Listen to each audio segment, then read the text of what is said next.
The night was cold and restless as she sat beside the bed, holding on to memories. And every word he said, the moonlight touched the empty space where he used to lay at night, and loneliness wrapped around her like shadows without light.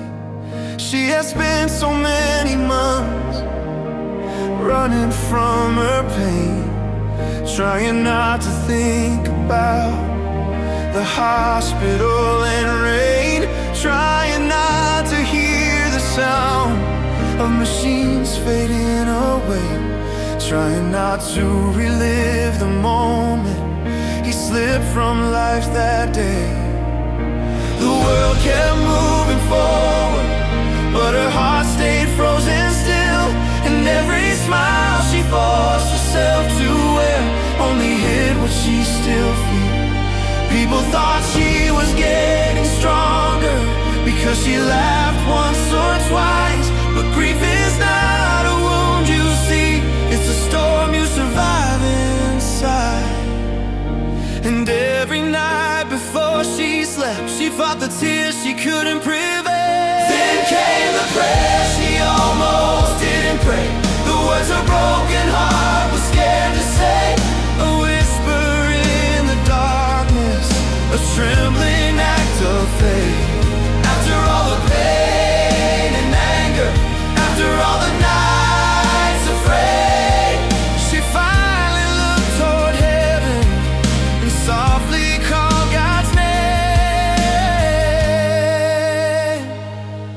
It wasn't loud or perfect, it was filled with doubt and scars, but mercy still came reaching through the ruins of her heart.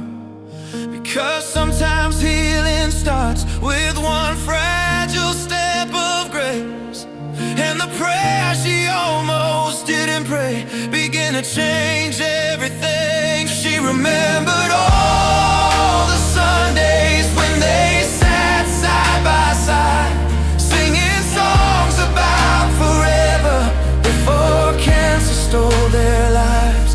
He would close his eyes while worshiping, like heaven felt so near, while she would smile beside him, never imagining this fear. Now church bells sounded distant, like echoes from another life, because faith became confusing the night she said goodbye. She had questions without answers, wounds too deep for words, and every time someone said trust God, it only made the hurt worse, because she trusted once before with all her soul and strength, and still she watched the man she loved take his final breath. So she built her walls around her, brick by brick with grief, convinced that disappointment was safer than belief. But even guarded hearts grow tired of carrying pain through endless nights. Then came the prayer she almost didn't pray, rising through tears she could no longer hide away. Not a prayer of certainty or fearless perfect trust, just a woman in the darkness, trying not to give up. She said, God, I'm still hurting, and I still don't understand, but if you're truly with me, please hold my shattered hands. And though no thunder shook the heavens, no voice filled up the room, peace arrived like quiet sunlight breaking softly through the gloom. That night she dreamed about him, standing underneath bright skies.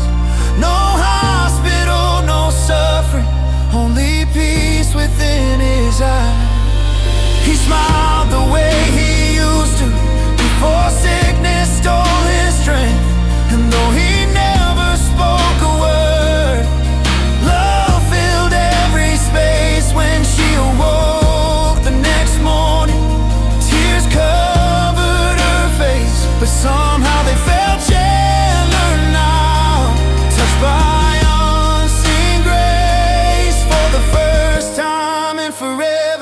She opened all the curtains wide and let the morning sunlight pour into the house inside.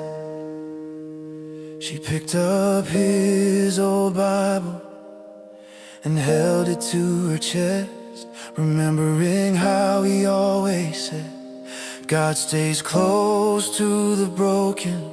And suddenly she understood, maybe faith was never about having all the answers or never living with doubt.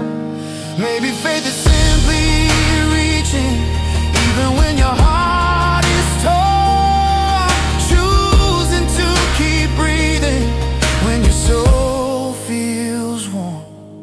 Days slowly turned to weeks again, and healing came in little ways. A smile that lasted longer, a little less fear each day. She still missed him every morning, still cried when hearing certain songs, still felt the ache of losing him deep within her bones. But now she also felt something else, a quiet strength inside, like unseen arms still carrying her through every tear she cried. And sometimes when the night grew heavy and loneliness returned, she'd kneel beside the bed once more and let her heart be heard. Not because all pain was over, not because she fully healed, but because somewhere in the silence God had become real again. All because of the prayer she almost didn't pray, the fragile words that changed her darkest days, the tiny spark of courage inside a weary soul that finally let God enter the places grief controlled. And now she knows that heaven still listens through the pain, even broken hearts.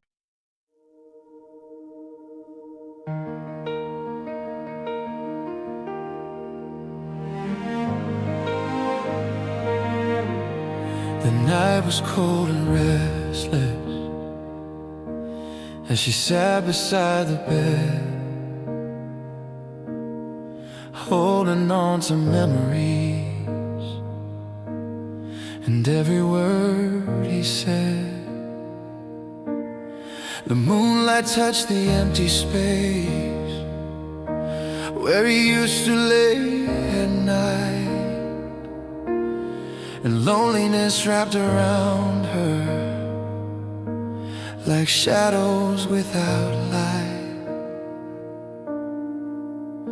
She had spent so many months running from her pain, trying not to think about the hospital and rain, trying not to hear the sound of machines fading away, trying not to relive the moment he slipped from life that day. The world kept moving forward, but her heart stayed frozen still, and every smile she forced herself to wear only hid what she still feels. People thought she was getting stronger because she laughed once or twice, but grief is not a wound you see, it's a storm you survive inside. And every night before she slept, she fought the tears she couldn't prevent. Then came the prayer she almost didn't pray, the words her broken heart was scared to say, a whisper in the darkness, a trembling act of faith. After all the pain and anger, after all the nights afraid, she finally looked toward heaven and softly called God's name. It wasn't loud or perfect, it was filled with doubt and scars, but mercy still came reaching through the ruins of her heart, because sometimes healing starts with one fragile step of grace. And the prayer she almost didn't pray began to change everything. She remembered all the Sundays when they sat side by side, singing songs about forever, before cancer stole their lives. He would close his eyes while worshiping, like heaven felt so near, while she would smile beside him, never imagining this fear. Now church bells sounded distant, like echoes from another life, because faith became confusing the night she said goodbye. She had questions without answers, wounds too deep for words, and every time someone said trust God, it only made the hurt worse, because she trusted once before with all her soul and strength, and still she watched the man she loved take his final breath. So she built her walls around her, brick by brick with grief, convinced that disappointment was safer than belief. But even guarded hearts grow tired of carrying pain through endless nights. Then came the prayer she almost didn't pray, rising through tears she could no longer hide away. Not a prayer of certainty or fearless perfect trust, just a woman in the darkness, trying not to give up. She said, God, I'm still hurting, and I still don't understand, but if you're truly with me, please hold my shattered hands. And though no thunder shook the heavens, no voice filled up the room, peace arrived like quiet sunlight, breaking softly through the gloom. The night she dreamed about him, standing underneath bright skies. No hospital, no suffering, only peace within his eyes. He smiled the way he used to before sickness stole his strength, and though he never spoke a word, love filled every space. When she awoke the next morning, tears covered her face, but somehow they felt gentler now, touched by unseen grace. For the first time in forever, she opened all the curtains wide and let the morning sunlight pour into the house inside. She picked up his old Bible and held it to her chest, remembering how he always said God stays close to the broken. And suddenly she understood, maybe faith was never about having all the answers and never living with doubt. Maybe faith is simply reaching even when your heart is torn, choosing to keep breathing when your soul feels warm.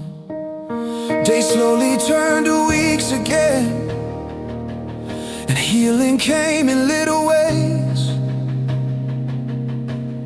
A smile that lasted longer, a little less fear each day. She still missed him every morning, still cried when hearing certain songs, still felt the ache of losing him deep within her bones. But now she also felt something else, a quiet strength inside, like unseen arms still carrying her through every tear she cried. And sometimes when the night grew heavy and loneliness returned, she kneeled beside the bed once more and let her heart be heard. Not because all pain was over, not because she fully healed, but because somewhere in the silence God had become real again. All because